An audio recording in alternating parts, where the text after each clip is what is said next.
Chicago's #1 news. This is ABC 7 News. The big question being considered by experts and Egyptian Americans living in the Chicago area is what will happen next. ABC 7's Leah Hope is here with that part of the story. Leah?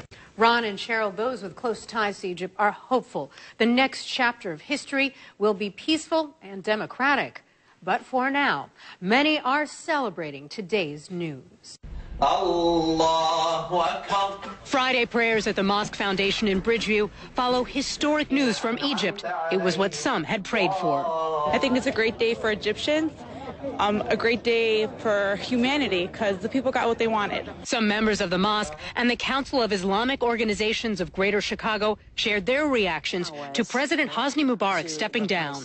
I received so many calls from Egypt, from my sisters, from my in-laws, whom having to visit Egypt at that time, my wife's uncle, whom they were all at Tahrir Square when that was announced.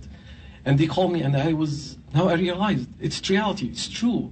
And I could not control myself, and I fall down and I kept crying. Chicago's Egyptian American community watched as thousands protested Mubarak's oppressive reign. Protesters of different faiths, ages, and classes were drawn together to call for Mubarak's resignation. Those who study the region say this is an historic lesson, especially for Chicagoans who prepare to vote in an upcoming election.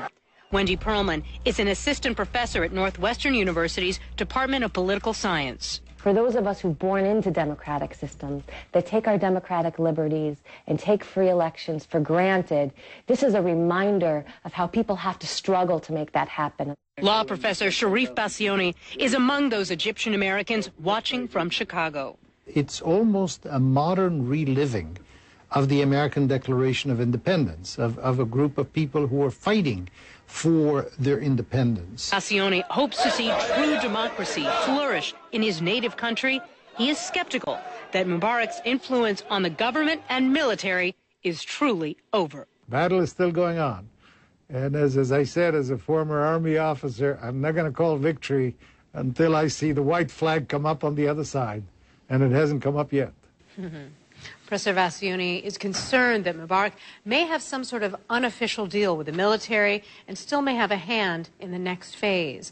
While that may be a possibility, it's also a possibility that we could see a whole new leadership for the country, for the military. It is an exciting time. It's also an unstable time for those in the country and those of us watching, wondering how it may affect us here in the United States. But as the president said, we are witnessing history in the making. No doubt. This is absolutely historic. Yeah, Thanks, Leah. Thank you.